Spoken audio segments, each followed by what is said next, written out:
Hi, everybody. It's Rebecca Johnson of Supergirl Radio. I'm just going ahead to get the live stream started. I think Morgan's running behind a little bit, and I was too. I guess I need to pull up my notes from season 1 about hostile takeover. I took extensive notes about every episode as they aired, and I need to pull those up just in case we need to reference them. I did in the past do my notes a little differently than I started to do them in later seasons. So it's weird to go back and look at my notes from 2015. Sometimes they were, a similar structure, but I refined my note taking ability in Google Docs later on. So season 1 is strange to go back and look at.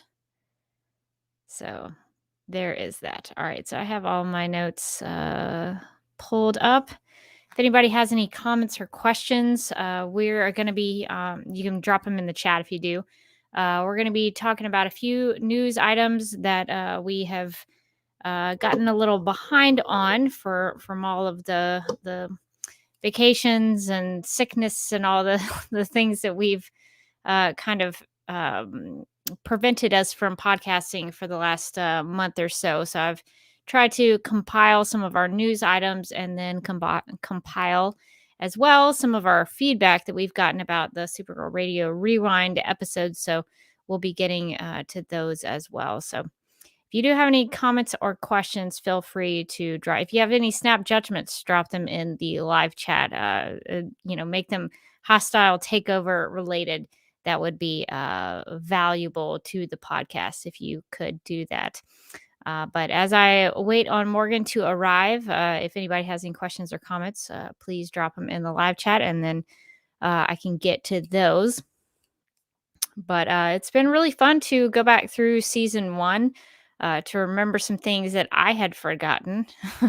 It's been a while. I remember watching these episodes quite a bit, but even then, sometimes things just kind of go out of my brain. So I've been really enjoying going back through to watch Laura Benanti's performances, I guess, multiple performances in season 1. It's been really fun to revisit that because this episode in particular, Hostile Takeover, there are 2 Laura Benantis running around in the episode. So it's pretty fun to see that because I think she does a pretty good job, and the show does a good job of making that seem seamless for 2 actors, for an actor to be in the same room as herself and make it seem as if there are 2 actors, but there's really just the one.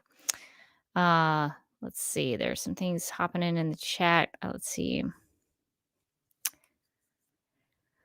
Let's see. Dreamer DC Comments asks, will Nicole Maines be back on soon since she has a new comic book coming out called Lazarus Planet? I mean, Nicole's always welcome back on Supergirl Radio. Don't know when that will happen, but hopefully we're still trying to get things sent out for some other actors on the show as well. So hopefully in the future we'll be able to get some more people from the show.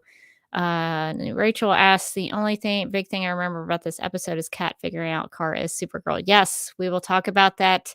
I will ask the question, is Kat Grant the smartest person in the Arrowverse? Because I kind of think she is. So we'll get to that. So Morgan, let me know if you are ready. I see you down there. Okay, Morgan needs one more second. But I'd be curious to know if Morgan thinks that Kat Grant is the smartest person in the Arrowverse. So we'll get that question answered as we go along in the discussion. Oh, I'm pushing all the buttons that are wrong. Let's see. Let me get to one more thing in the chat before we get started. Hagel Blast says, I may not be able to stay around for the whole show, so I'll say this now. The scene where Kat accuses Kara of being Supergirl is my single favorite scene of the entire series. Yes. Okay. So maybe that'll be the first thing we talk about, because if Hagel Blast can't stay around for the whole show, we might get to that right out of the gate. And I thought, okay, yes. Okay. I can't scroll down. I'm not using my mouse for this stream, so it's weird to not have the mouse. Morgan, are you there? I just want to make Yes. sure Can you hear me? everything's good. Okay. Okay. You can hear me. we should all be good to go. All right, are you ready to go? Do you have the doc? I got it. Okay, all right. So we will go ahead and get started, and we will go back into the past, into the year 2015, and we'll talk about Hostile Takeover.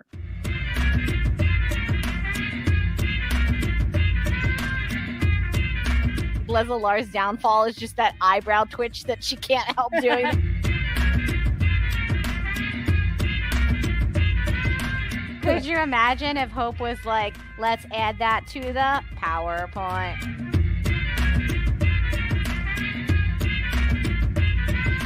Excuse What me? year is it? How old am I?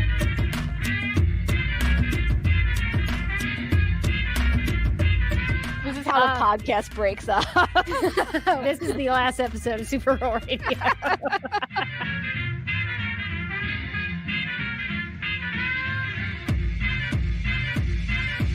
You want a Kryptonian? You got one. Is it a movie about saving Argo? The answer to that one is no.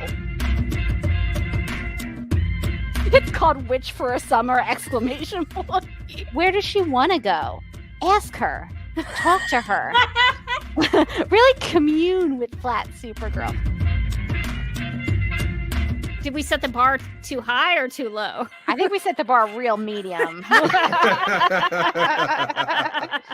You're doing an intensely adequate podcast. Good.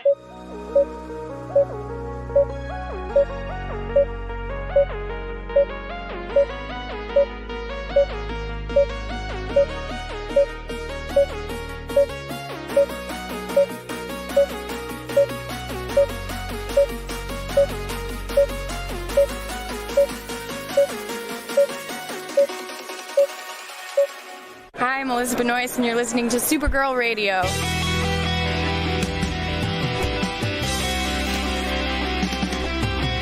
McGurk! I love Not typing. mess with my Google Docs, Meeksy. Supergirl Radio is going live every night of the week. How do you like it? Is becoming a human burrito a plus or a minus? I don't know. It does seem snug. I mean, they say you are what you eat. Kira.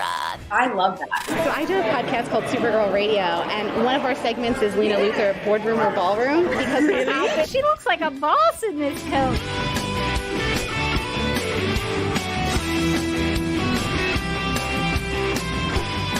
Is Nasty Luther like a different Luther? It's not just Lena being mean? Helen Slater here. So fun to know that you're hosting a podcast called Supergirl Radio.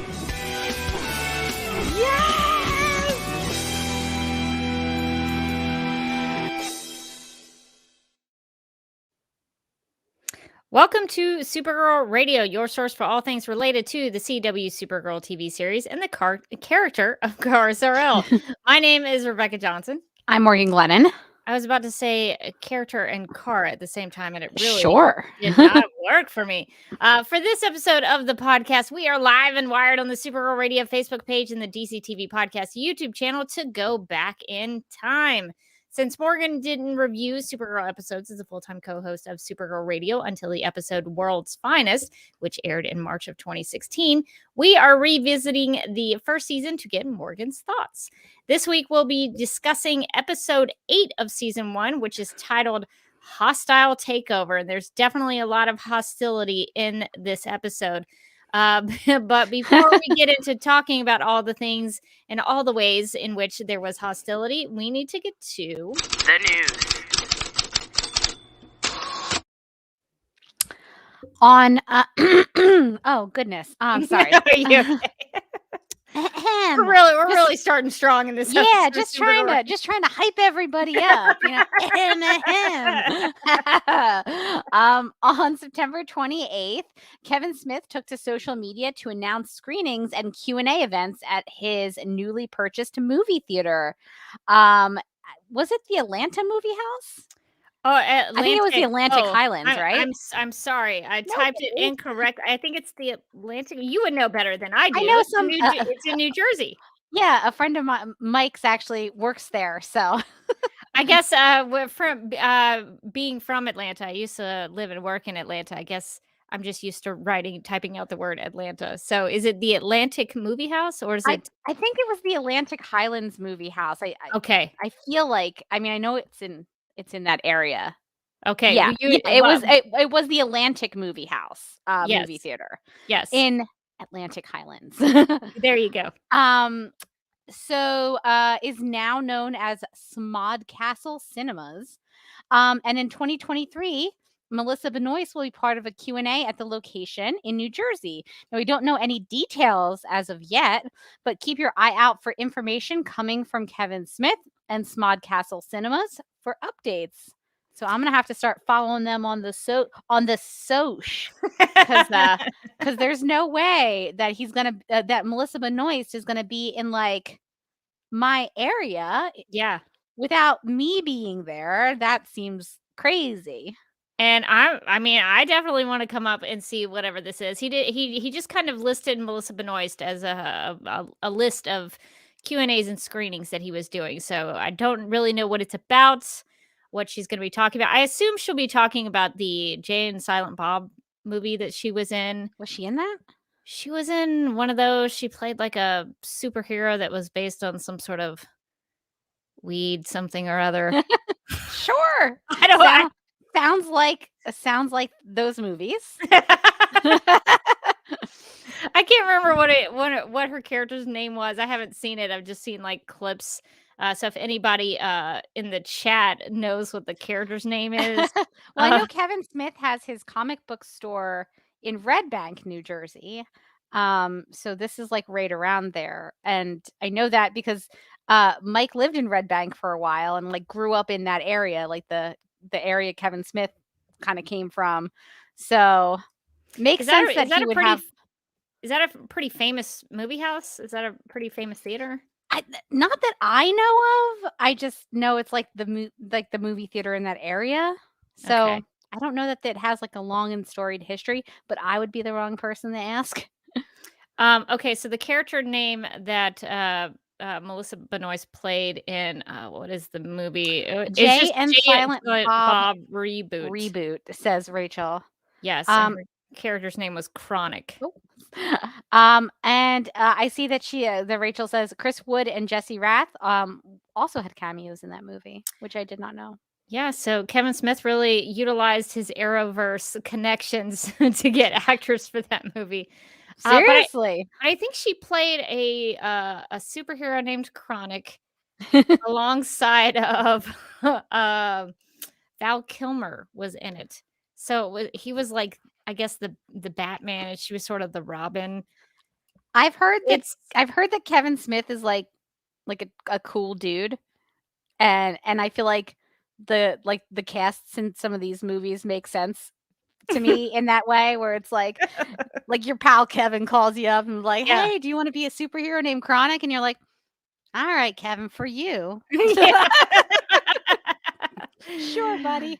So I haven't seen it yet, so maybe I'll have to watch it. But that's my assumption, is that they'll probably screen that movie and she will be part of a screen. That's just my assumption. I don't know. What if it was like Supergirl themed and they did like a Supergirl on the big screen? That'd be so good. Like show be so all cool. of Kevin Smith's episodes that he directed. Right? That would be amazing. I would show up for that. Yeah, I don't know. I'm gonna show up regardless. It's like not that far away from me. I might actually be going over there twice in 2023. He also mentioned a Zack Snyder's Justice League screening, and I was like, okay, well, I'll be seeing you a lot, Kevin Smith.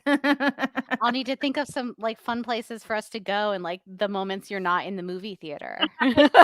That's quite a substantial commitment, Zack Snyder's is. Justice League. So we'll have to keep our eye on that and see what the details are. That, I mean, maybe it is Supergirl related. We don't know. We don't know. We'll have to just keep following him on the soch and see what he is planning, because it does like and sound subscribe.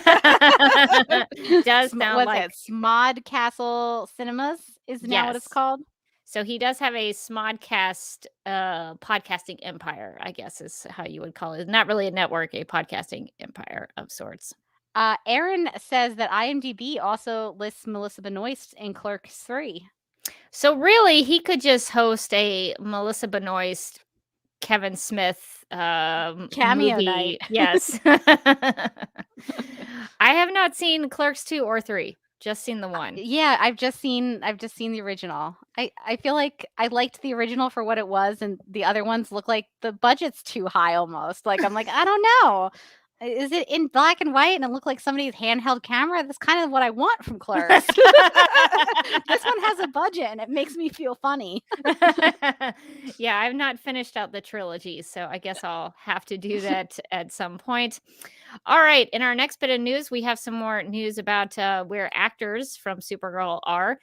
Chris Wood, who played Mon-El and is also Melissa Benoist's superhero husband, will be starring in Cameron Crowe's rock and roll coming of age musical Almost Famous, with a Broadway debut set for November 3rd. Jeremy Herron of Wolf Hall fame will direct the Broadway run, featuring original music and lyrics from Jagged Little Pill's Tom Kitt. So that is very exciting. I've never seen the Almost Famous movie. Really? I think I would like it, but I've never watched it. Too.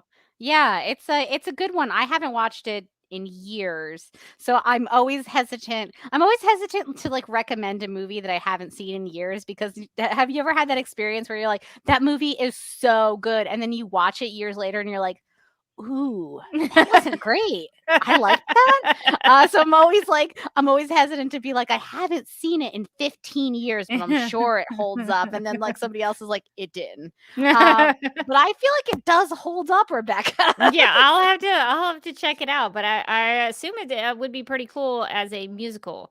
And Chris Wood, I think would do a pretty good job. It sounds like there's going to be, yes, it is going to have music in it. Is so he I going to be assume he will sing. is he going to be like the rock star, or is he going to be like the reporter who follows the rock star? You tell me what you think this picture from the website looks like. I feel like he's going to be the rock star. That is I think so. I think there was a behind the scenes picture of him with a guitar. That makes more sense. So I think he's gonna be the rock star. It looked like he was listed as like the number one on the cast list. Can Chris Wood sing? Website. Like, this is my mystery.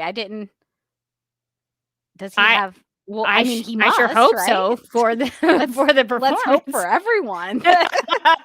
Chris Wood gets out the first night. He's like, "Oh man, guys, I thought I was just gonna spoken word this thing." He's gonna like Shatner it. No, he's gonna be like My Fair Lady, the Henry Higgins guy, who he basically just spoken word. What do they call it? Like sight singing or something? There's a word for that, where you're not really singing, but you're like kind of just speaking through the singing. Ish. Yeah, there's a word for that. There's a term. I don't remember right now what that is, but there is a term for that. But hopefully Chris Wood can sing. We don't know, but we're pretty hopeful on that. And hopefully he'll crush it on Broadway, break a leg on Broadway. So that's great for Chris Wood. And I just looked at the thing, and it seemed I guess the director of Wolf Hall is directing this, which seems like a strange choice. But it reminded me that when I was in London a couple years ago, I actually saw not Wolf Hall, but the next one in like the plays based on the Hilary Mantel books. I saw Bring Up the Bodies, which was kind of it was kind of like what the Harry Potter shows did, where they had like two shows and they were kind of connected. But this one you could kind of like, see either one. But I feel like that's such a strange choice to like these, like a historical drama, and it's like, this is about rock and roll and it's a musical. Well, Let's get the Wolf Hall guy. This is historic. This is a historic drama. I guess it's like the 60s. Yeah, in the past. Yeah, no, that was sometime in the past. So congrats to Chris Wood, and if you're in the New York City area, go check him out on Broadway. And speaking of our wonderful cast of Supergirl, according to TVLine.com, John Cryer is returning to primetime. So NBC has handed a series order to an untitled multi-camera sitcom starring and executive produced by the 2.5 Men alum. So it created by actor-writer Mike O'Malley, who was in Heels and Survivor's Remorse. ? Don't know either of those things, but I assume that they are. I really want to see Survivor's Remorse now. I don't know what that is, but it sounds amazing. Or Heels. Oh, Heels, I think. No, is Heels the thing that what's his face? Oliver Queen. What is his name? Why can I not think of the actor? Oh my God. Why no. is that left my brain? Y'all Stephen know Amell? Oliver. Yeah, Stephen Amell. Oh my gosh. I think Stephen Amell is in that. It's about the wrestlers. Is that Heels? I think you might be right. Or was Heels Yes, with like a Z? yes, it was. It was a wrestling drama. Yes, okay. I think it was on Stars. I think it's right. Gotta pronounce that like a pirate. So the half-hour comedy centers on former marrieds Jim, who's played by John Cryer, and Julia, Timeless's Abigail Spencer. After an amicable divorce, the exes decide to continue to raise their kids at the family home while taking turns on who gets to stay with them, according to the official log line.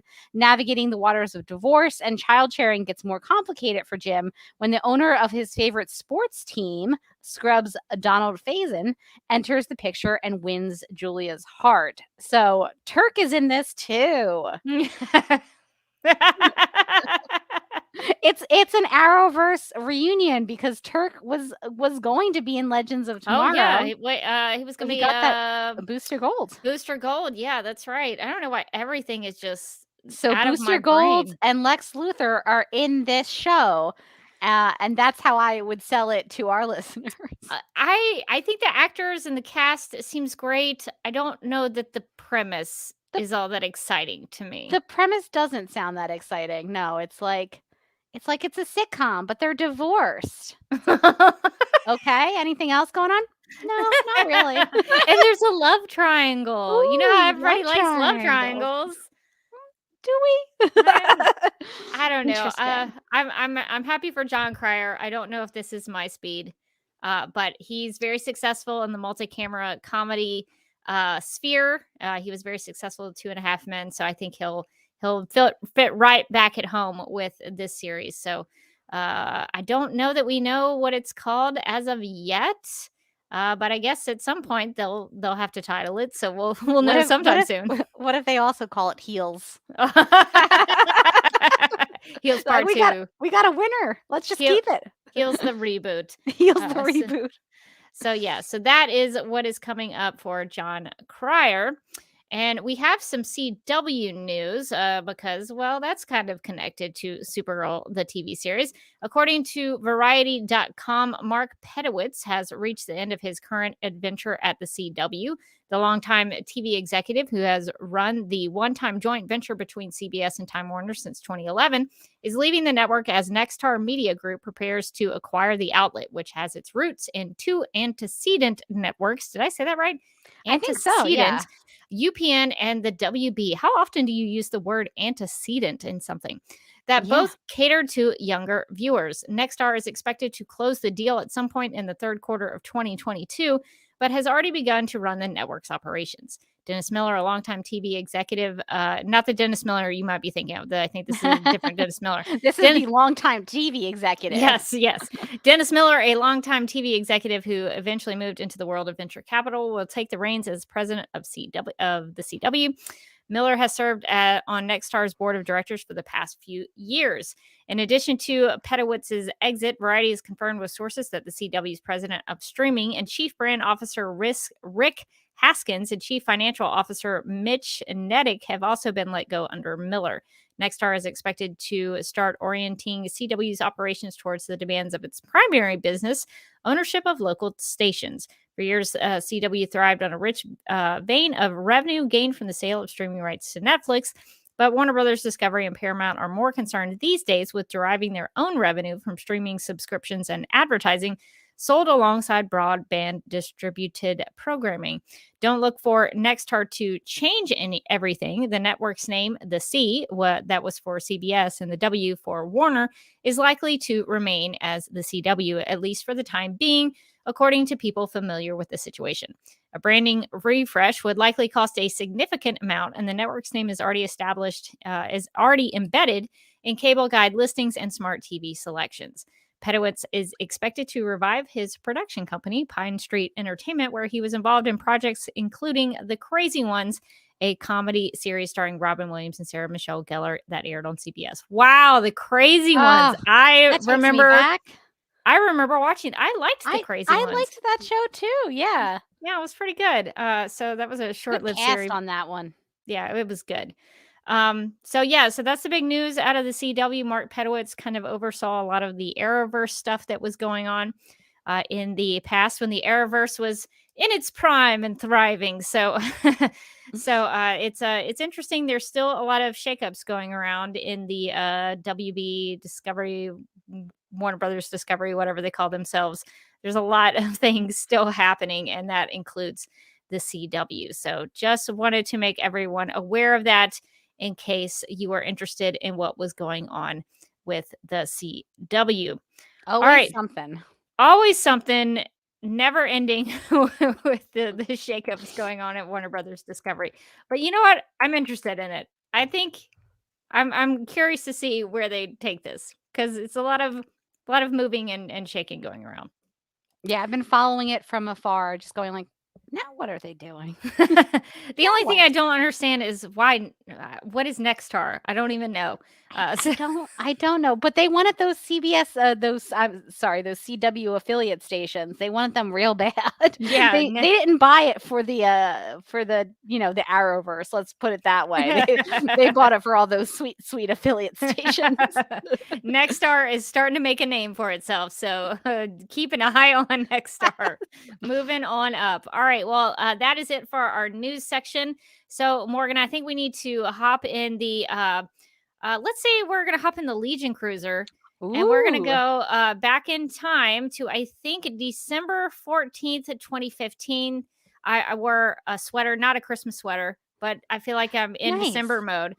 So we are going to hop back in time and go to December 2015 to talk about Hostile Takeover. Getting real dizzy with all this time traveling. I think I'm getting better at the recovery period. I think we're getting stronger every week that we travel back in time. All right, so here's the official description of Hostile Takeover. Quote, Kara goes toe-to-toe with Astra when her aunt challenges Kara's beliefs about her mother.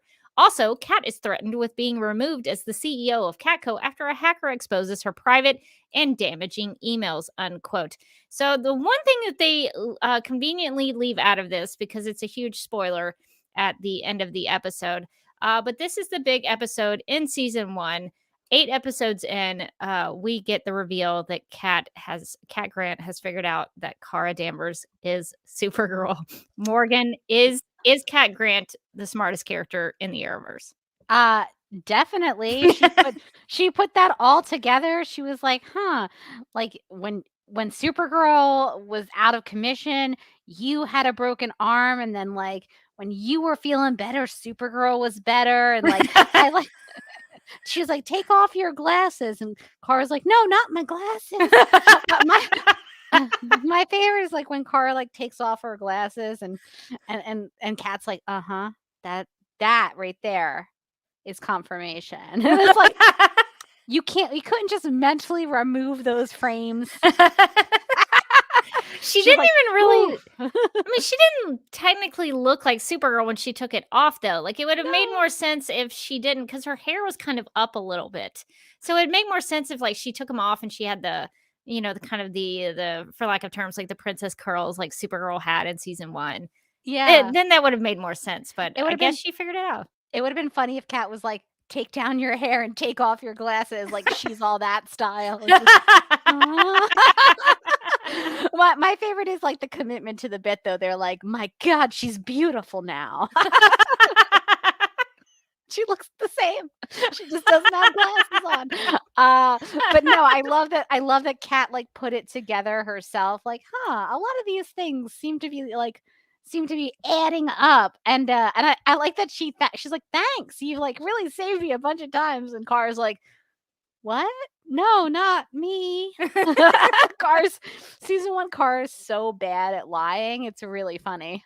Yeah, Kat does mention, oh, remember that time when Livewire attacked Catco and I sent you down the stairs, and then all of a sudden Supergirl showed up? Like, she even reached back into several episodes previous to this one. So Kat had figured it out, I think, but she needed confirmation. And I wonder, did she? It seemed like she didn't like fully get the confirmation until after she realized that Kara had overheard Dirk Yeah. Armstrong. Is that kind of how you put it together? Because at the beginning of the episode, she asked Kara, "What planet are you from?" And I don't know if that was her like probing Kara to see what she would do. But it seemed like the Dirk Armstrong bit of it was kind of the final piece of evidence that Kat needed. Yeah, I think it was. I don't know if she was trying to like needle her at the beginning or if she just like that piece of information where Kara like slipped up and started saying she overheard him. Maybe that like made all the puzzle pieces like click in place for Kat, where like maybe occasionally she had like, it's weird that like Kara's out and Supergirl's here, and then Supergirl's here, is out and Mhm. Kara's here. But I think maybe being like, well, we were standing right next to each other, and how did she overhear him? He was across the room. I think that maybe like made all the puzzle pieces just like snap into place, and she was like, ha. Yeah, clue. she was figuring that out. Hagelblass also says, plus the lipstick, Supergirl always has lipstick, even if Kara doesn't, or a different shade. So that is a thing to look for.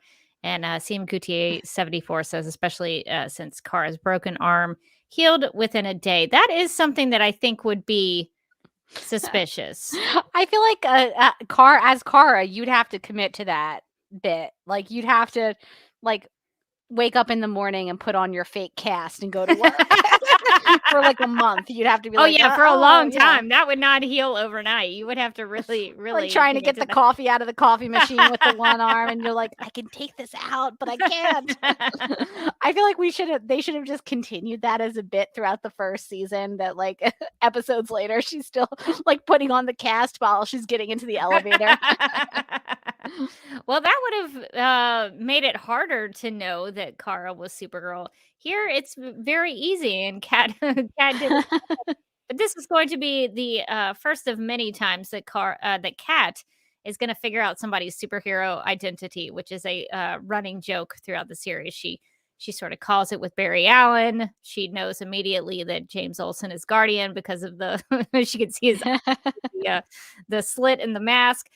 So she is gonna be a superhero whisperer, I guess, as the series goes on. So that's a fun reveal. I was surprised when this was airing that they did that so early. Like that was shocking to me in the first run of the show that they allowed Kat, and this will be something for next time. When what happens in that they episode allowed her air quotes. Yes. So I say that with a certain choice of words. But here in this episode, I was surprised that they gave Kat the opportunity to be smart like that. Yeah, I really liked that. I mean, I think that normally on these kind of superhero shows, like sometimes like people do find their secret identities, but it's usually like seasons in. And what I really liked about the early season of Supergirl is like, yeah, no, in the pilot we're gonna tell like 95% of the characters and they're just gonna know. And then like 8 episodes in, like another major character is just gonna figure it out for herself. And then what 5 seasons in for like the end of season 4, like Lena Finally Lena's like, told. I think I've put the pieces together. She didn't even piece it together. Lex had to tell. That's true. My favorite thing is that like they really go on about how smart Lena is, and that she's like, essentially Lena is our little baby genius.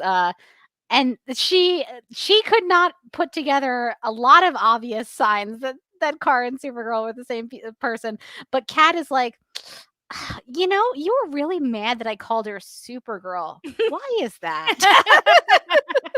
One could argue that Kara got better at lying as the years went by, but not that good. Let's all be honest. Kat was also good to pick up on those things. Like, let's be honest. Like, a lot of that was on Kara for lying. A little bit of that was on Lena. Come on, girl. You're so close. You're right there. Yeah, so that's the big reveal in this episode, that Kat figures it out, and she sort of, I mean, not maybe not sort of, but she forces Kara to take those glasses off. She's like, we're just gonna be here all day if you don't. I mean, we're just gonna wait here on this balcony until you do it, essentially. So I appreciate that Kat wouldn't let up on it. And speaking of Kat, a lot of things happened to Kat Grant in this episode. For one, she is hacked. Her emails are hacked and distributed to other places. And for some reason, the Daily Planet is running some of these emails as if they are important, like Kat Grant asking Idris Elba out on a date and being rejected. Like, Yeah. why did the Daily Planet think that was newsworthy? I just thought it was funny that like these emails are a big scandal, and no part of anything that they like read out about those emails seemed like that they would have become a newsworthy item. It's not like she was doing anything illegal or like immoral. She was just like spending a lot of money, which one would assume based on like the fact that she's like rich, that she does spend a lot of money, and like trying a little bit too hard to like befriend celebrities. It's like, I don't know, it's cringe, sure, but is it like, would it be dominating headlines and making a person have to step down as CEO? That seems a bit much. Like I had a couple of moments in this episode where I was like, I feel like we've left reality a little bit, like as I know it, where like somebody would be like, oh, she spent this much on a haircut, we got to get her out of the CEO spot. It's like, yeah, I expect those CEOs to be making like 100 times my salary, and I do hate that, but like it's not going to get them un-CEO'd, like, Yeah. especially because like when you think about stuff, like she's kind of modeled after, I feel like kind of like an Anna Wintour figure. And Anna Wintour had a whole book written about how she was the literal devil and that she was like the worst person to work for. And then they made a movie starring Meryl Streep, and she's still the editor-in-chief of Vogue. So I don't know how this was supposed to like shake up Kat significantly that she wanted to go on Undercover Boss. Like you gotta get better scandals than this. I understand that like the writing team was probably like, we want to do a scandal that could like maybe get her like kicked out, but we can't make her too unlikable. And so instead, all these scandals are literally like nothing. Yeah, the board wanted her to like take a sabbatical, and she was willing to throw it all the way on the stuff about Adam Foster, I think, was a little even that was not that serious. Like, oh, she had a son that she doesn't see very often. Oh, that was scandalous. Well, what does that have to do with Catco? Yeah, the Daily Planet published. This is what they published about Kat. They published her real age, her that she has 3 personal shoppers on call at Barney's, that she got rejected by Idris Elba, that like you said, the amount that she was spending on haircuts every month, her use of the corporate jet, which she owns, that she invested in Jekyll and Hyde the musical, solid investing. I don't know what they're on about there. That she tried to audition for Undercover Boss. Yeah, those are not things I think actually. For me, it does the reverse. It's not like so much of a scandal or like she's cringeworthy. It's like that makes Kat way cooler. Like, you know, like she has a corporate jet. She did stuff on a dare because Anderson Cooper dared her. You know, there's things like that where like it's like she seems so much cooler because of those things. I don't know why the Daily Planet would think that was something worth talking about. And I did think it was funny. And funny. Also the idea that they were like running these as like big news stories where it's like there's nothing newsworthy in there. Is she like misappropriating funds? No. Then who cares? Like that would be on like a celebrity gossip blog. Or yeah, a tabloid, something that like would be in like Vulture with like a catty headline, and it would be like one article. And that's, I mean, I feel like it would be more like tabloid journalism that would run with that story. And I don't like, I can see like a reality in which that would be all over the place, but it certainly wouldn't be in a way that it's like, well, now she's got to step down. It's like Jekyll and Hyde the musical is a bridge too far. We gotta get her out of here. It's really ruining the reputation of Catco. Right? We're It's gonna like, take we're gonna take a hit with all the investors. what?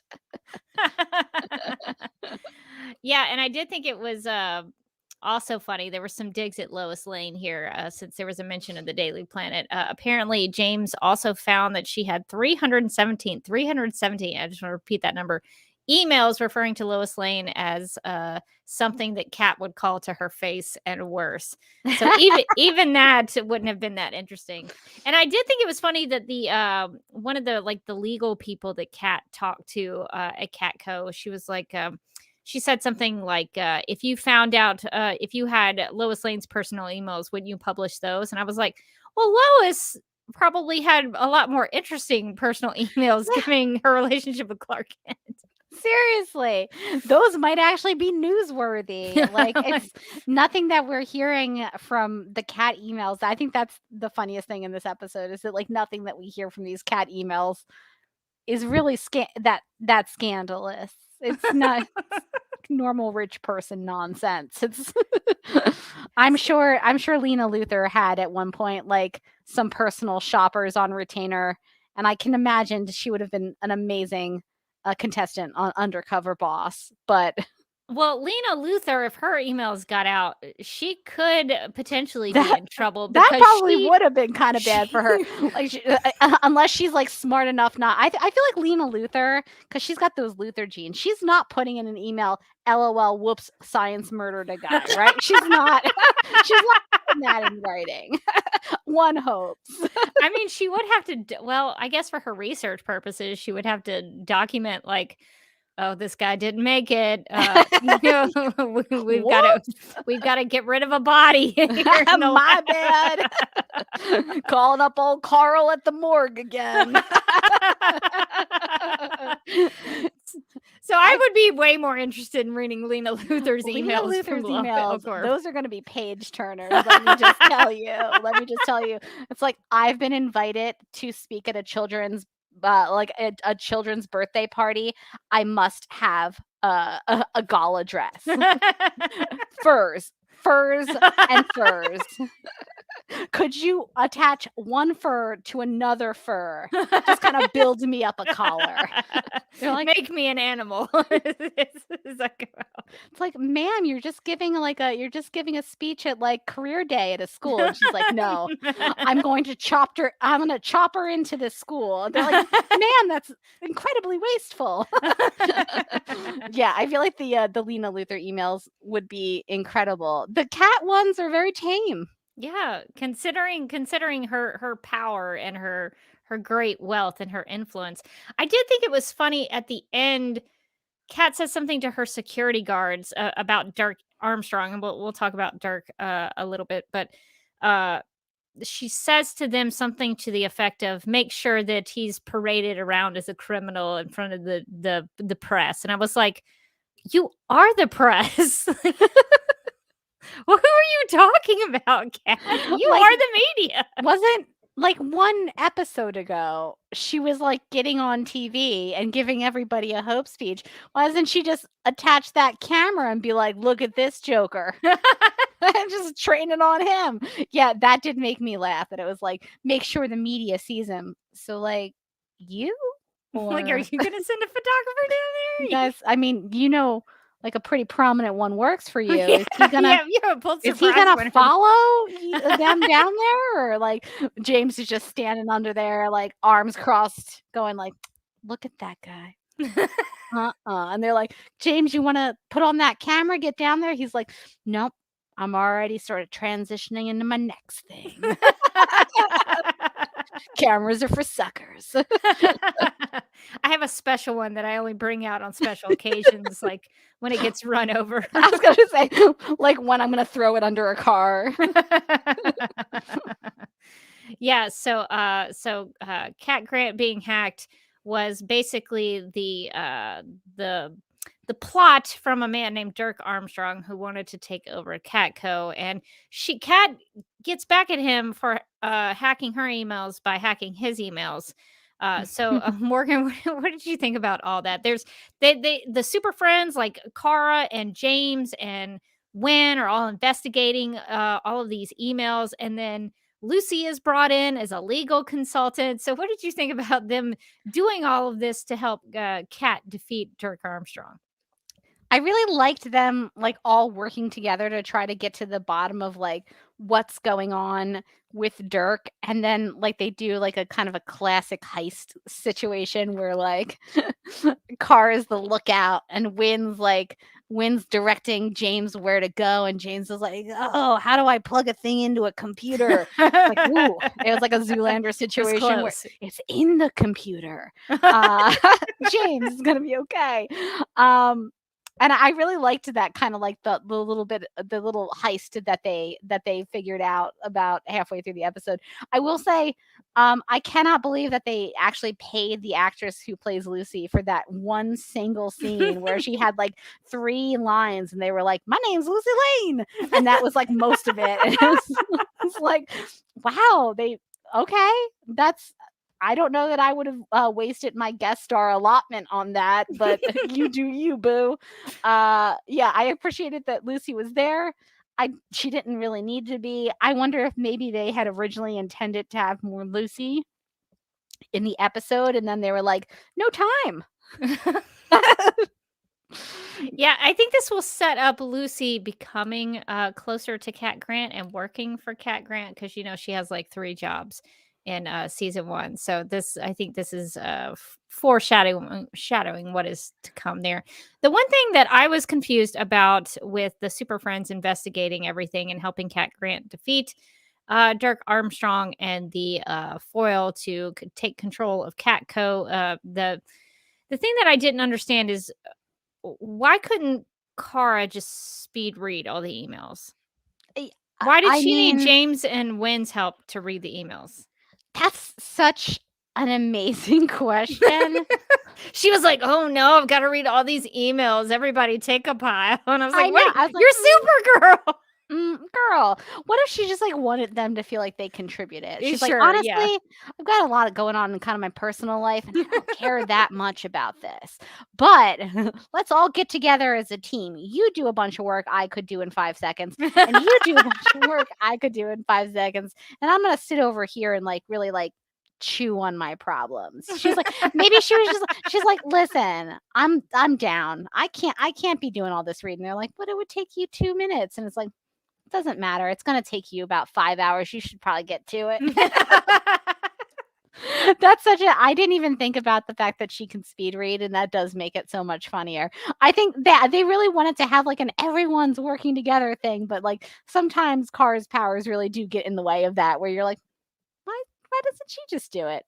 That could have opened up more scenes for Lucy Lane. It could, yeah. There you go. Lucy Lane could have. I love Hagelvass in the comments says, Morgan, CBS money, not CW money, is how we got Lucy Lane for one single scene. True. Yeah, this was back in the days where CBS was really putting out that budget. I gotta admit, like watching this season, I just sometimes just think, wow, like the picture quality is so good. Like I can see people's freckles. CBS money was incredible. Yeah, it really, really was. And they were able to do these big fight scenes more so in season 1. We'll talk about some of those with the other Kryptonians in this episode. But yeah, Dirk Armstrong was the worst. He was kind of a scumbag. He did not succeed in taking over Kat's company. So good to see that, even if the investigation didn't really make a lot of sense to me, they came together and they helped Cat Grant defeat her foes. They really did. And it allowed Wynn and James to sort of work out their issues kind of broke down, because Wynn was being again a little bit unpleasant in this one. And I was like, oh, I can't deal with this moping for too much longer. How many episodes did this last? And it turns out just this one, because at the end James is like, bro, what's going on? And he's like, if you like her, just ask her out. Which I appreciated. He was like, I have a girlfriend. She was just in the last scene. You'll recall she came in for legal advice. Like And Win is a little bit like, how do I ask her out? She's Kara. It's like, all right, dude. It's just you ask. But yeah, I'm.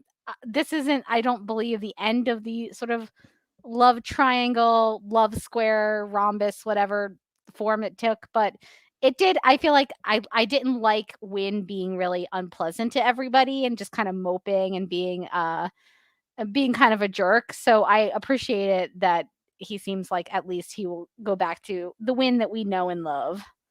Yeah, I'm curious to see in the rewind episodes that we're doing when how that goes with Win, because it seems like in this episode they're going to give Win a shot with Yeah. Kara, but they really didn't. And They I guess I don't we're recall. fast forwarding, but it's weird that they would put so much emphasis on it and then nothing really comes of it. I It's mean, really strange. it's not the last time that's going to happen. Well, that is true with multiple characters. So we'll get to more of the Win having a crush on Kara saga when that arrives. But yeah, so they are making some storytelling progress in that arena as well. Well, some of the other hostility in this episode was coming from Aunt Astra. If you will recall, Aunt Astra was pretty prominent in season 1. Morgan, what did you think about the 2 Laura Benantes that we saw in this episode? Were you convinced that they were 2 people like I was, or did you remember that it was just one person playing 2 parts? Listen, if they want to give Laura Benanti like an orphan black Tatiana Maslany vehicle, I would watch it. She is fantastic. I always forget how much I liked Laura Benanti in this role. I thought she was so good. And yeah, I agree. I was like, when it was Astra, it was Astra. When it was Allura, it was Allura. And I did, like, when they were having an argument, I was like, yeah, these are 2 people having an argument, which, like, a lot of actors can't pull that off, and I think she did such a good job at that. Allura just, like, held herself differently and felt like a different person, and Astra, I know they had, Astra has the little streak in her hair, and that's how you can tell, but I feel like I could have told just by the way that, like, the characters, like, interacted and held themselves, and I forgot how much I liked this storyline of having Astra be the villain in season 1, because it really does bring it back around to Kara. Like, the whole story is about Kara. She's the villain. And so that brings in a lot of emotional stuff for Kara. And in this episode in particular, I feel like we really got to see the bond that Kara and Astra had, and we get to really understand that, like, when they have the signals. And I really liked the way that it kind of makes Kara question whether or not her mom was always the best person, that her mom, used her to lure her aunt out and used her connection with her aunt to sort of draw her in and get her arrested. And I think that you kind of see a little bit of a connection between some of Kat's storyline with her son, that she feels like she kind of failed and gave up on, and the way that Kara feels like she maybe didn't have the right, like, beat on her mom. She has to kind of question, like, I thought my mom was this perfect person, and now I'm finding out that, like, maybe she wasn't. Maybe she did questionable things sometimes, to get her own way. And I think it makes sense for Kara to kind of have to encounter that, because I think as people get older, they realize, like, oh, my parents aren't perfect and they're not always right and they don't always know everything. But, like, Kara got sent away really early. She was only, like, in her early teens, and so she never really got to go through that process where she realized, where she went like, oh, mom's not always right, like, oh, mom, that shirt, no. I think she, like, when she got sent away, she was kind of still in that sort of hero worship of your parents place, and so she got to kind of keep that ideal of her parents intact as being kind of perfect. And I think that this is, like, the first time that she has to face the fact that maybe they're not. Maybe Alora, did some questionable things and used her daughter to capture her sister, which isn't the nicest. And I really liked how that brings it back to Kara, how it brings it back to her family and Krypton, and is a story about Kara, even though she's fighting Astra, and Astra has this plan to save Earth that is question mark probably crazy.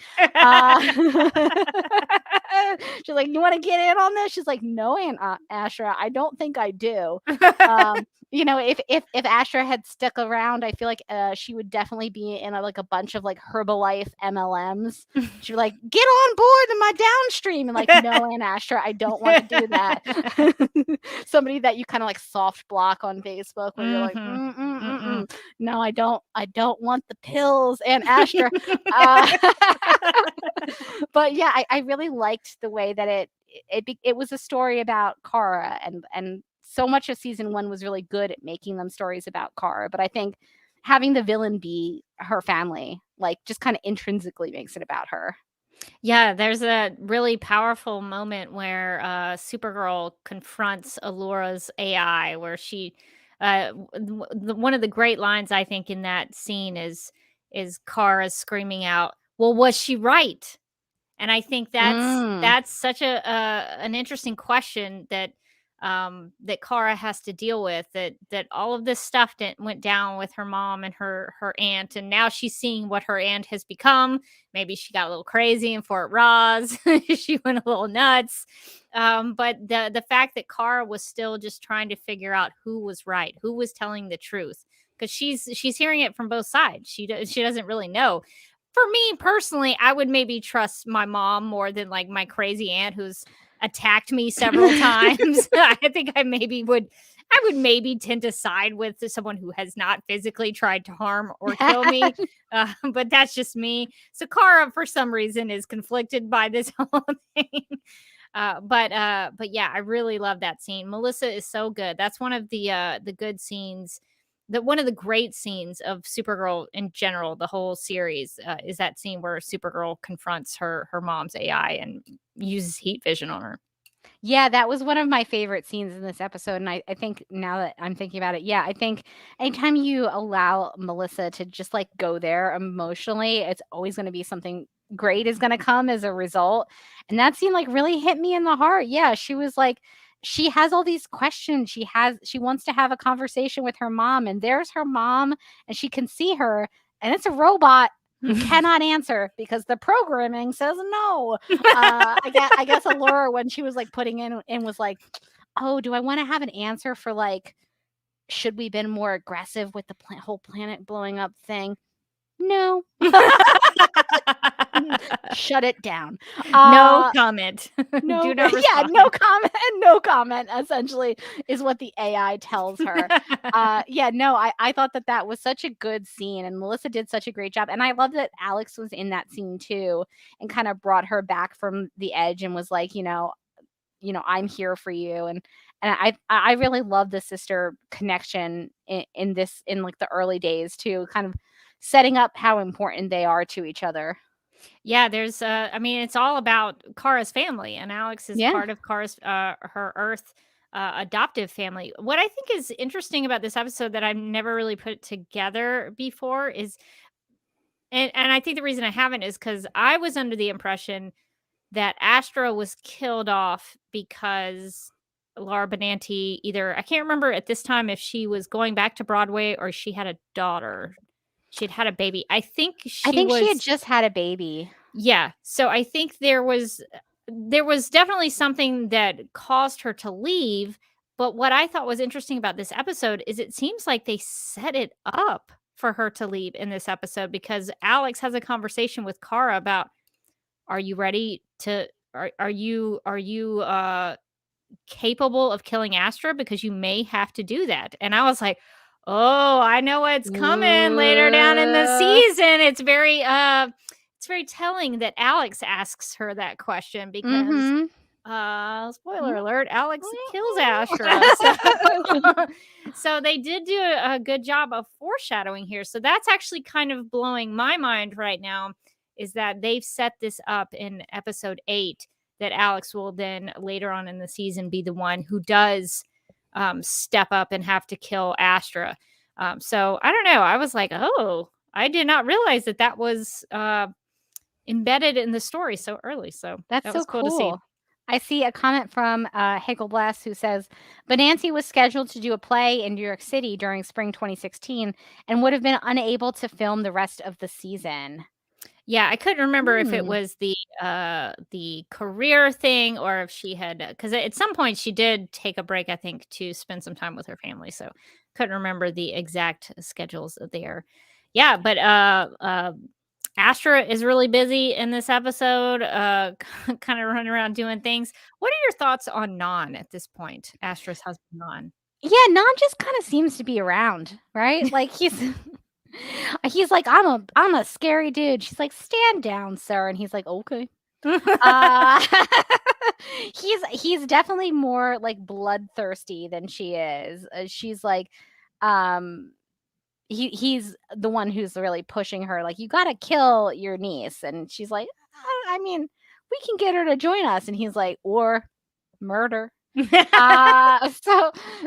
he has like a presence on the show. I don't know. There's just something not that compelling so far about Non. Like, I guess he is kind of scarier than her because he doesn't have that emotional connection to Supergirl like Astra does. So he's not going to hesitate when they're fighting. But at the same token, he also doesn't have that connection to Supergirl. So I'm not that excited for Non scenes, to be honest. I'm like, okay, and like Non's here. And then, he does roll deep with all of his friends when he attacks the Maxwell Lords. Yeah, Lord Maxwell Lords can I just launch a train? These stupid Kryptonians keep messing with me. I'm so sick of this. Let me live. Yeah, so Non is a little more aggressive. He tells Astra, if you die, she dies. So that's also a little bit of foreshadowing. They really laid it on thick about Astra's eventual death. Seriously. In this episode. So that's why Non gets a little aggressive towards the end of the season. But yeah, Non is trying to take things his own direction by the end of it. So there's a lot of Kryptonians flying around in this episode. We went from one Kryptonian in I guess 2 Kryptonians in episode 1, including Superman, to now having a lot of Kryptonians flying around. Well, Morgan, is there anything that we did not talk about in regards to this episode that you wanted to discuss? Did we leave anything out? I think we covered most of it.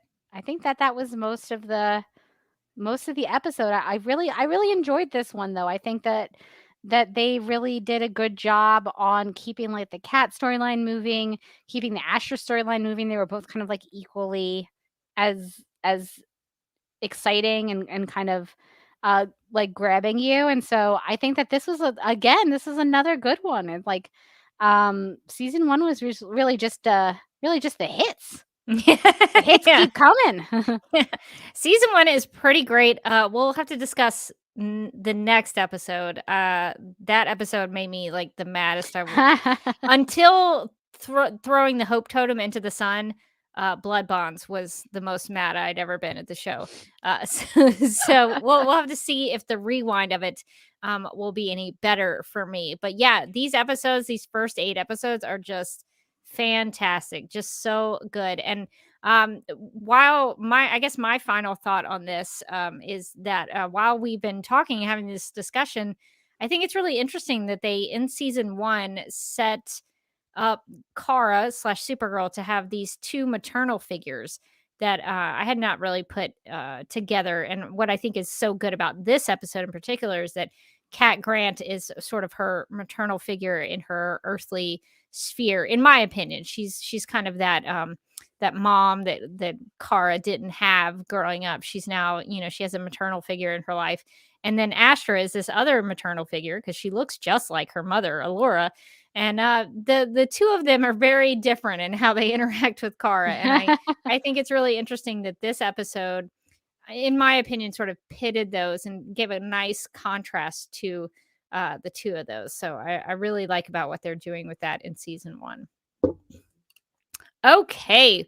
Well, I think that is going to cover all of our thoughts on Hostile Takeover. Lots of hostility coming from a lot of different places. Catco, Astra, just so many different areas of the episode. But we weren't hostile about the episode. We really enjoyed it. So I guess we're going to have to go back to the future in order to get to the present.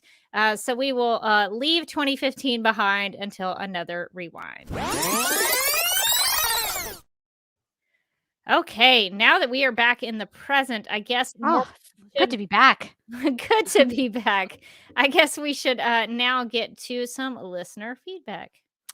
So we have some feedback from the last few episodes that we've covered on Supergirl Radio Rewind. So we'll start with a question from a listener named B, who writes, had a thought while listening to your review of How Does She Do It? The series really went from season 1 posing the question, can Kara have everything?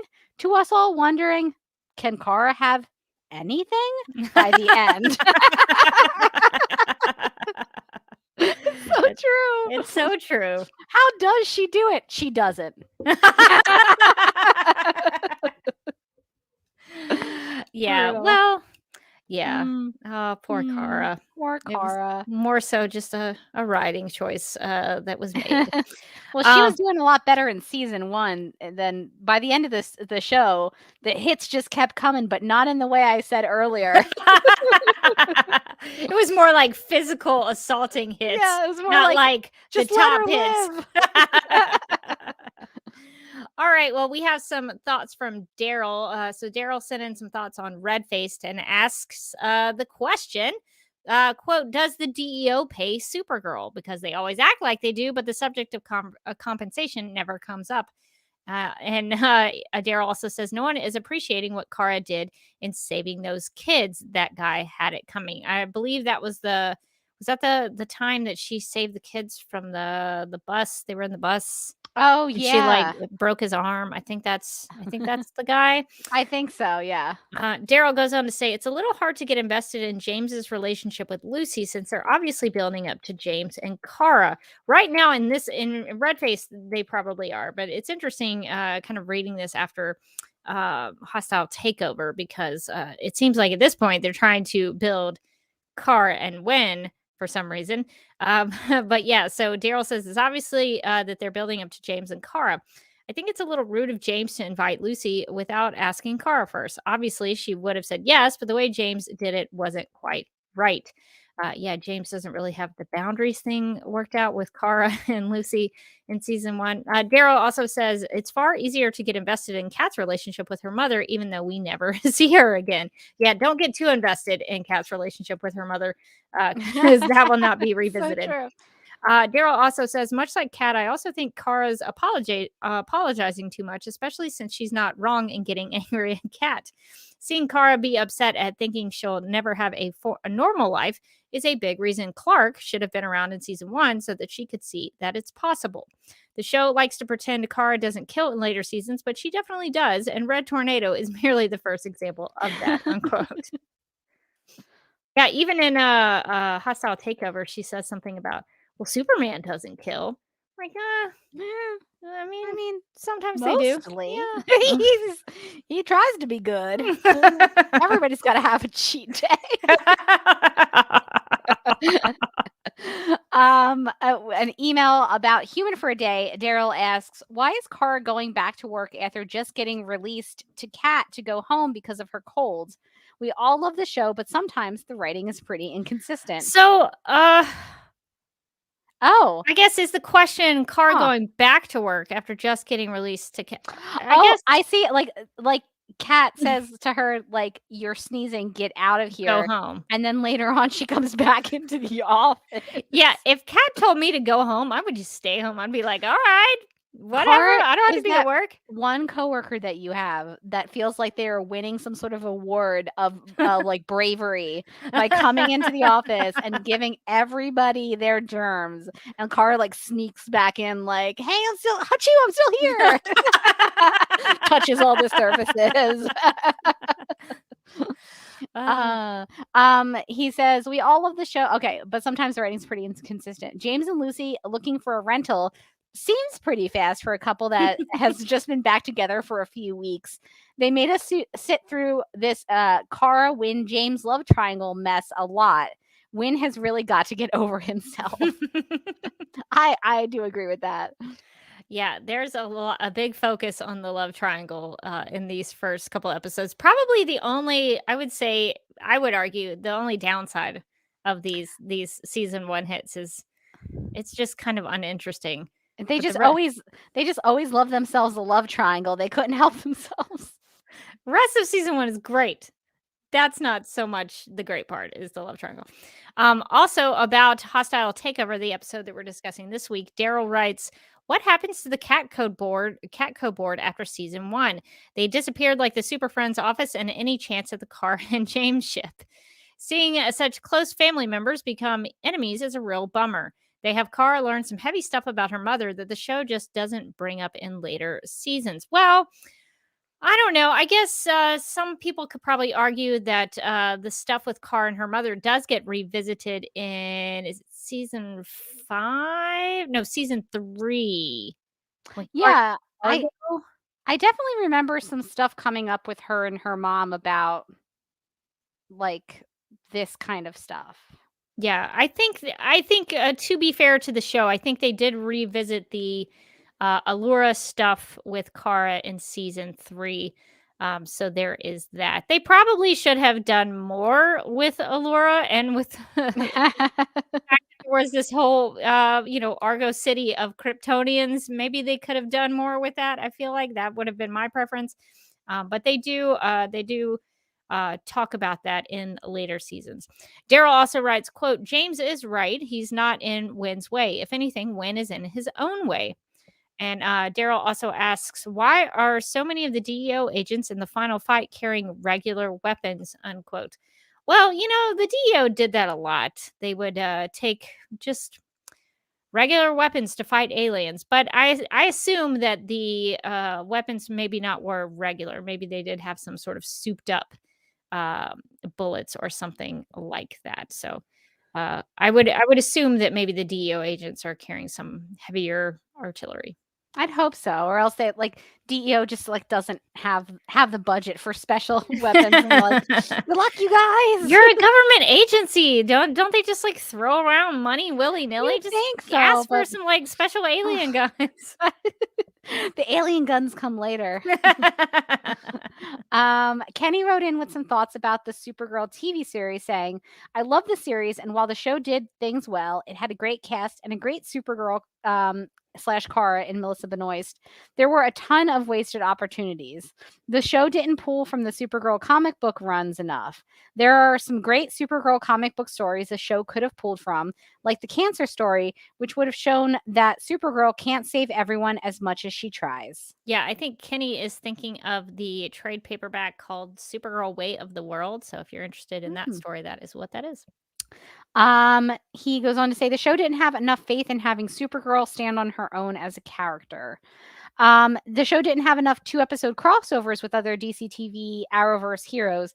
I would have wanted to see Supergirl team up with Batwoman / Kate Kane, Frost / Caitlin Snow, or Iris West on The Flash, or maybe team up with Sarah Lance and the Legends of Tomorrow. Sarah is my favorite DC TV female character other than Supergirl, and that would have been fun to see.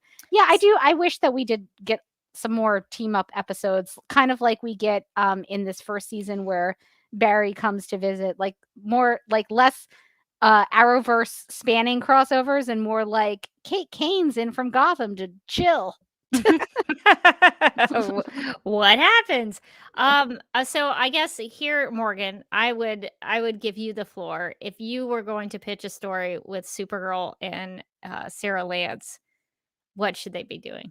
Oh my goodness, that is too stressful. I would actually love to see Supergirl have to do some sort of like time travel adventure with the Legends. Oh, yeah. And then just get like increasingly aggravated by realizing like how bad they are at like planning and like execution, and then just be like, come on guys, like let's do this team. And like she gives them a hope speech and they're all just kind of like, uh-huh. And then they go out and like continue to mess things up until Supergirl's like they're like the den mother on the Wave Rider, just getting like increasingly frazzled until like the end of the episode where she like freaks out at them, and then they just like they give her like a glass of booze and they're just like, hey, welcome to the team. I just feel like Supergirl would go increasingly insane having to deal with everybody on the Wave Rider and how bad they are at like at their plans going according to plan. I'm going to yes and this. Nice. I love it. There is a comic book story. I can't remember the exact details, but it's a Silver Age story, which you know is going to be bonkers anyway. Oh yeah. But there's a thing where Supergirl goes. I think she might have gone back in the past, and she reads all these like stories of this like this supernatural blonde-haired person who did all these things in the past. And then it turns out after Supergirl does all these things in the past, it turns out she's the supernatural blonde person that these stories are written about. Twist. That is what I would think would be good for Supergirl and the Legends to do, is maybe the Legends get Supergirl involved in something where she becomes her own legend. In both ways, more ways than one. She becomes a legend in storytelling, and it becomes part of the Legends crew on the Wave Rider. So I think that would be pretty fun. That sounds amazing. I would watch that. A+. Yeah. I think that's gonna do it for all of the feedback we had. All right. Well, I didn't actually write down any snap judgments for this episode. I was going to put them in, and then I'll be honest, I kind of forgot. But but I think I have at least one snap judgment, and if anybody has any snap judgments in the chat, we can get to those. But I think I have at least one that I want to ask you about. In the game of snap judgments, each person is presented with two options, but must only choose one. First instincts are recommended and explanations are unnecessary. I've actually thought of a couple since just within that intro. Wow. All right. It's just coming fast. The snap judgments are really snapping in my brain. Okay, so if you had to pick between which of these characters you wanted to hang out with, which Laura Benanti would you want to hang out with? Allura or Astra? Ooh.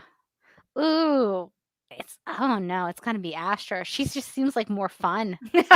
She just seems like she's gonna like hang out and chill, and like maybe you guys can like, you know, go out and like go see a concert or something. Allura is gonna be like, really? Is that what you're doing on a school night?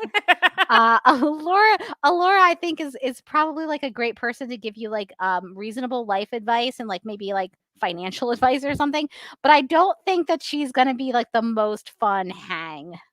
Yeah, I think I would probably pick Astra as well. Allura is an adjudicator. She's a legal mind. She's going to tell you all the ways in which you are going to go to prison, probably. So I don't think Allura would be as fun to hang out with.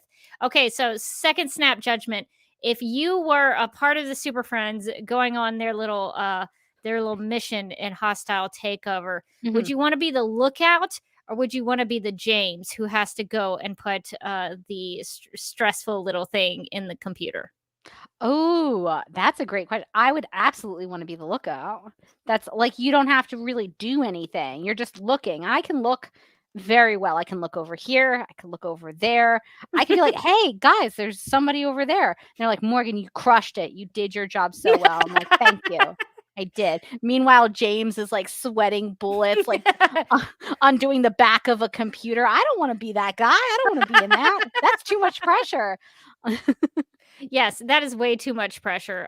The only problem for me to be the lookout is would require good eyesight, and sometimes I'm like, I don't know, maybe need mine to are a go little get my eyes checked again. So I don't think I would be a great lookout, but it would definitely be too stressful to deal with that. And I guess the final snap judgment that I might be able to ask you is, if you had your emails hacked, would you want them published in the Daily Planet, or would you want them published in Catco? Or on Catco? I'm not really sure how that works. So what Or on the platform TV would you want your station that is Catco, or on the radio station that is no, this is what I want. I want it to be Catco Radio, because I'm a podcaster, so this is what we do. And I want it to be like a dramatic reading. Like perhaps you Ooh. could get me like a Paul Giamatti or something. Like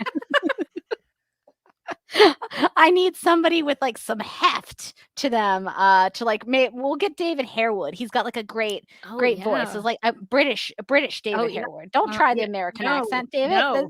These are good emails, and I want him to read them like classically trained Shakespearean style, inflections everywhere, dramatic pauses, and I can imagine it's just like David Harewood, and it's reading one of my emails, and it's like, do you want Chipotle for dinner?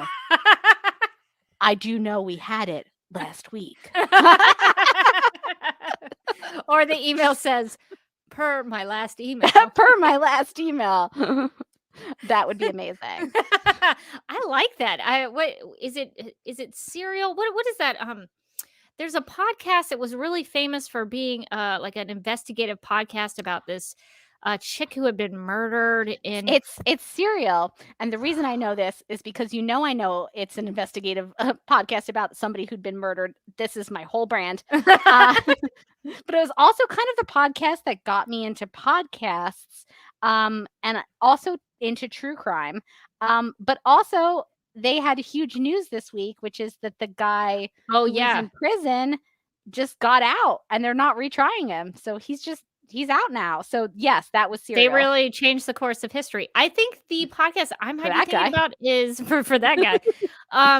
Is called Vanished, I think it was. Oh, I hear that's good. I have not actually listened to that one. Morgan, really? You have to listen to Vanished. All right. Yes. I will send you links. Yes, please. It is really interesting. So I think that's what I'm sort of imagining is the music that sort of comes in, and like the voiceover that's sort of setting it up for you, and then it goes to the sound bites. So yeah, I kind think of like I don't know if you've watched Only Murders in the Building yet. No, I haven't. Oh, so you should, because it's Steve Martin and Martin Short. And that's Gomez. Already great. Yeah. I mean, Selena Gomez is great, but also, Steve Martin and Martin Short. And Tina Fey. The two amigos. What? So Tina Fey is in it? Tina Fey, she's not a huge role, but she is in it, and she plays like kind of like that the lady from Serial, where she's like does a bunch of true crime podcasts, and she does like the dramatic podcast voice. Amazing. Where it's like, and when they dug up, they didn't know what they'd find. It's really good. Tina Fey is a highly underrated character actress. She's really good. If you haven't seen it, Girls 5 Eva, I think, was it season 1 when she shows up as Dolly Parton? Oh yeah, that's right. I mean, might be her best performance. I forgot she did that, and it's so unhinged and incredible. Tina Fey as Dolly Parton is so good. It's so good, yeah. It's so good. So yeah, I would probably. Oh, that's tough. I mean, the Daily Planet is a little more like high prestige. Like if you want to be taken seriously with your emails, like the Daily Planet's probably going to be the one to really make it newsworthy. But I think Catco would be a lot more fun. I think they'd have a lot more fun with whatever I was talking about.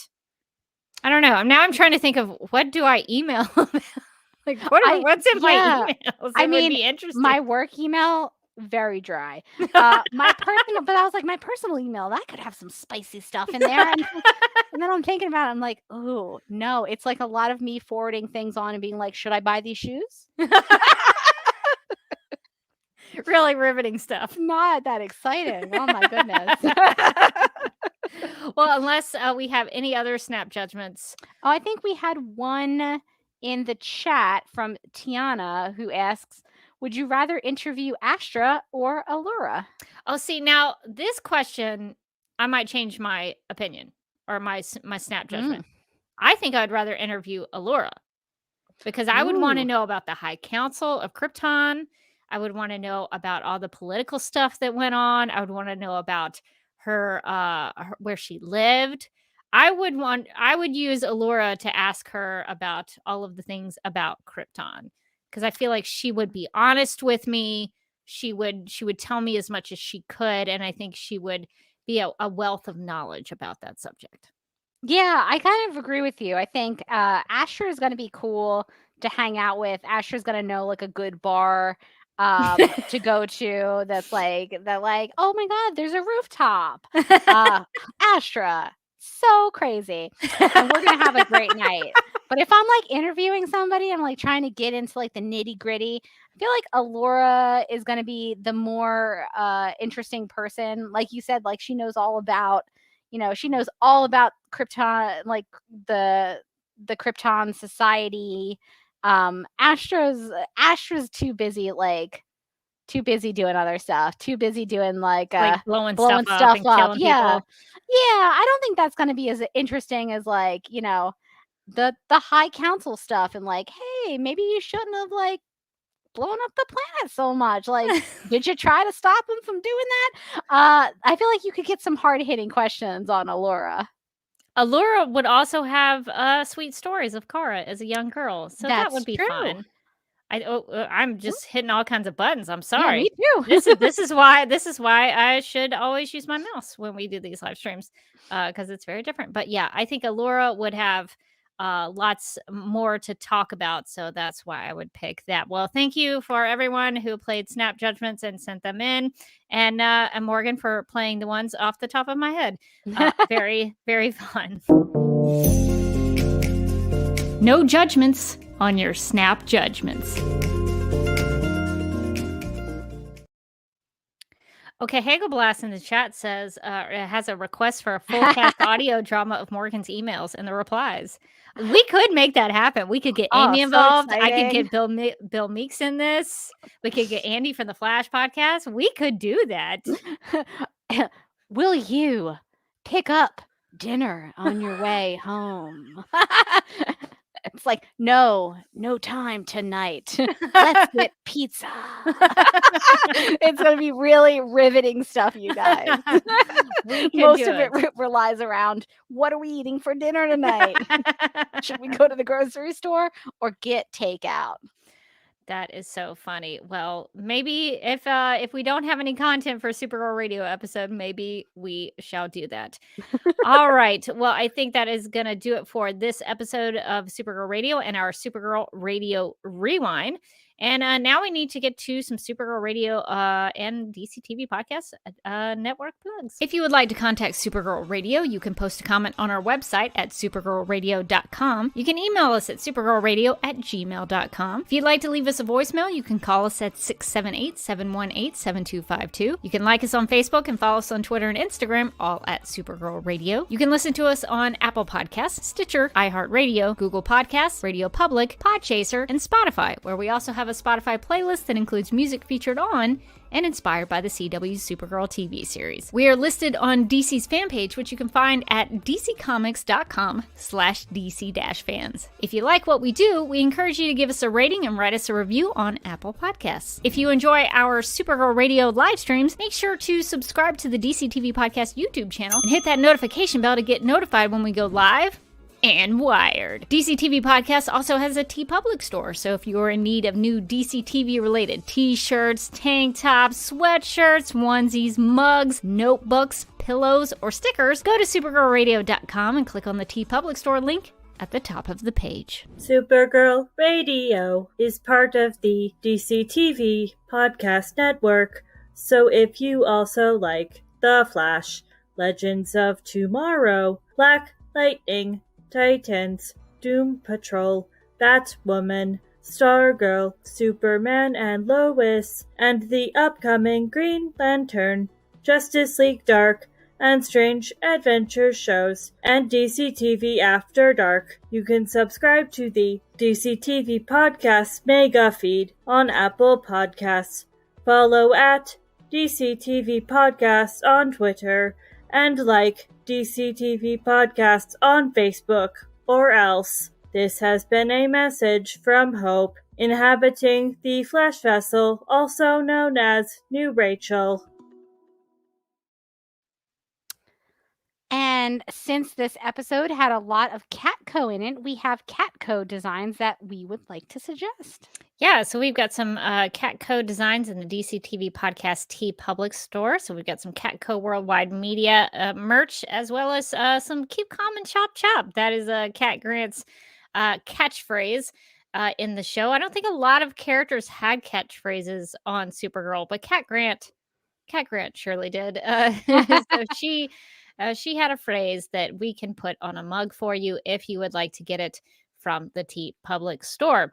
And since we took a few weeks off from being able to promote the new DCTV podcast plugs contest, we are going to extend it for a few more weeks until October 31st, 2022. So if you'd like to help us promote the podcast of the DCTV Podcast Network on Supergirl Radio, because we need some new plugs. They are currently out of date, very out of date. So we need some new ones. And Morgan doesn't want to have to do them because I'd probably make her do them. So if you would like to help Morgan not have to do those, you have until October 31st at 11:59 p.m. exactly. No later, 11:59 p.m. So all you would have to do is record yourself listing out the podcasts of the DCTV Podcast Network. That's Supergirl Radio, The Flash, Legends of Tomorrow podcast, The Lituation Room, DC on HBO Max podcast, Stargirl podcast, Superman and Lois Radio, Green Lantern podcast, The Sandman podcast, Justice League After Dark, and of course, everyone's favorite, DCTV After Dark. So if, and as far as I know, those are still current. I don't know if those have changed. So hopefully those are still current of the DCTV Podcast Network. So if you want to record yourself listing out those names, you can be as creative as you want to be. You could do character voices. You could sing a song. You could do whatever you want to do. You could do an old-timey radio voice if you want to. And just record yourself reading the names, listing out the names of the podcast, and send us an email with an MP3 WAV file or an M4A audio file to supergirlradio@gmail.com. And if you do that and we like what you do, you'll be featured on Supergirl Radio, and you will be our new podcast plug section. And we'll also send you some pretty cool stuff. So you'll get some prizes as a result. We're not going to request that you do something and not reward you. So you'll get sent some awesome things in the mail. So we would love it if, you sent some stuff in. So anyway, so we're going to extend that until October 31st. And we would like to thank our Legion of Super sponsors for contributing and supporting Supergirl Radio through the Patreon. And those people are Michael, Sam, Anne-Marie, Yvonne, Nicola, Leslie, Abby, Irmgard, Miriam, Nicole, Lizeth, Faith, Brian, Ethan, and Danny. And if you would like to become a Legion of Super sponsor, you can go to patreon.com/Supergirl Radio, and we have 4 monthly levels for you to choose from. So we appreciate everybody's support and helping us out with things with Supergirl Radio. So thank you to our Legion of Super sponsors. All right. I've given myself a lot of things to read. You really have. I should have made Morgan do the DCTV plugs section. So next time. But if you live and learn, if you want to keep up with me, you can find me on Instagram at the Derby Kid, and I have a YouTube channel that you can find at youtube.com/duckmilkprod, where I will be live streaming on Sunday evenings at 9 p.m. Eastern and reading through Batman v Superman Dawn of Justice reviews written by the top critics of Rotten Tomatoes. It is a project of mine that I'm working on. I am probably pretty close to finished, but I still got a few to left to go through. So it's been very enlightening and eye-opening, and it opens up a conversation about art criticism and how we talk about film. So if you're interested in that, I do that on Sunday nights at 9 p.m. Eastern. Usually this month has been a little chaotic, so I'm trying to be more consistent about those. But you'll be able to see on the YouTube channel when I've scheduled the live streams. So that is how you'll know when I'll go live. Nice. And you can find me on Twitter and Instagram. I'm at Mojotastic. You can also find me as the co-host on DCTV After Dark, where we just recorded last week another episode, which should be coming out very soon. So subscribe to the feed for that. And you can also find me as a co-host on the Legends of Tomorrow podcast, where we just released our long-awaited fantasy character draft pilot pod, where I got to choose what everybody was watching. So I chose Wheel of Time, and we had my husband Mike on because it is his favorite thing, and talked about Wheel of Time.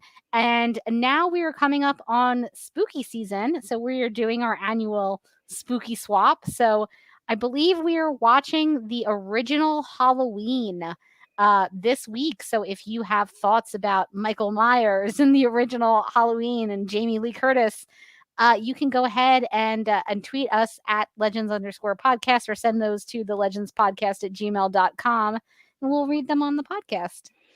Amazing. Spooky season, y'all. Yeah, I'm about to get into this spooky season, trying to get more into Halloween season, trying to, do all the fun things around town. And I need to do more into watching the spooky stuff.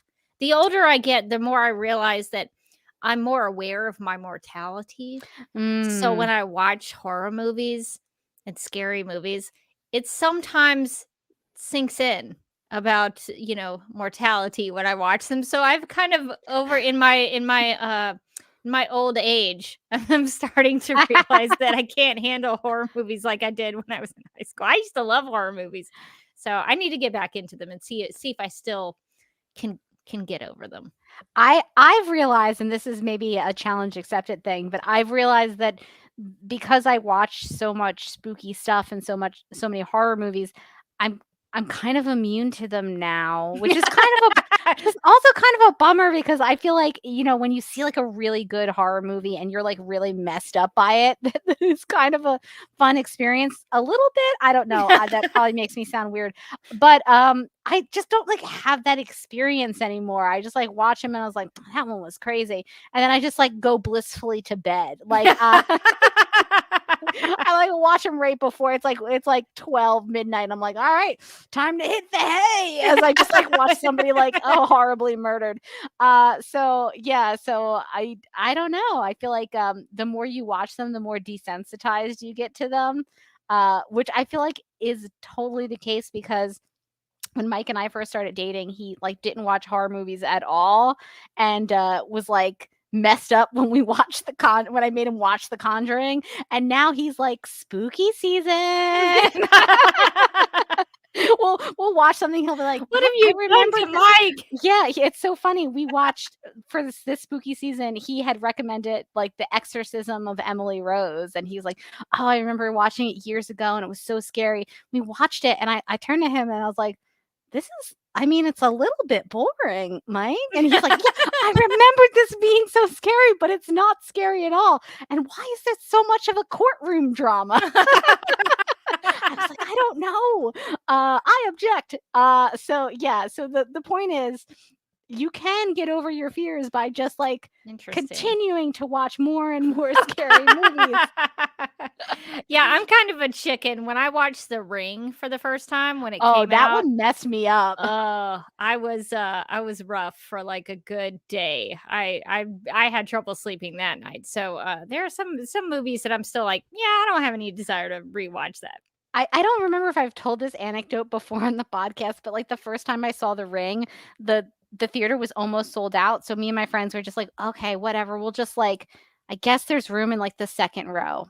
No, we're in the first or the second row, and I cannot recommend anything less than being in the first row of a horror movie. When that little girl crawled out of the screen, it was like she was crawling right at me. No. I didn't need 3D for The Ring because I lived it. Oh, no. To this day, I'm like, I'm like, The Ring is one of the scariest movies of all time. People are like, I mean, it's scary. It's not that scary. It's like, well, you didn't see it the way I did. Yeah, I'm gonna try to revisit some things, maybe some old classic horror. I am going to go see a silent film of the Phantom of the Opera, I think. So Ooh. that should be fun. So I'll report back about that experience. Never seen a silent film in its proper setting before in an No. actual theater. That So sounds fun. I'm excited about that. That's how I'm spending my spooky season. So that will be a lot of fun. So I don't know if there are any before we wrap up, are there any horror movies that have Supergirl cast members in them? I don't know. I feel like this is a good throw out to our listeners because I feel like they're better at knowing what the cast is in than I am. But if anybody in the Supergirl cast is in something spooky, we could spooky season it up. We could do that. I don't know. We always do the Christmas movies, and Halloween is like Christmas in some ways. And that I love it. So yeah, we'll have to investigate that, see if there are any good Halloween spooky horror movies starring Supergirl cast members. Well, until we figure that out, I guess we should wrap up this episode of Supergirl Radio. So thanks to everybody who came and hung out with us in the live chat. But this is going to do it for this episode of Supergirl Radio. But until next time, I'm still Rebecca Johnson. And I'm still Morgan Glennon. And thanks for joining us for Supergirl Radio Rewind.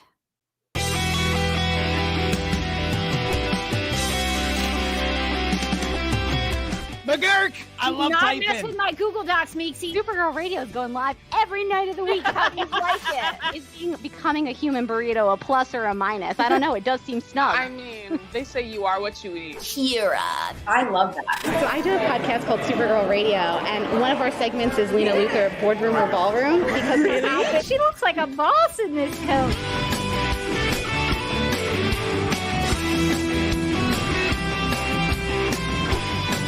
Nasty Luthor like a different Luthor?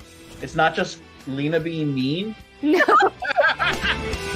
Helen Slater here. So fun to know that you're hosting a podcast called Supergirl Radio.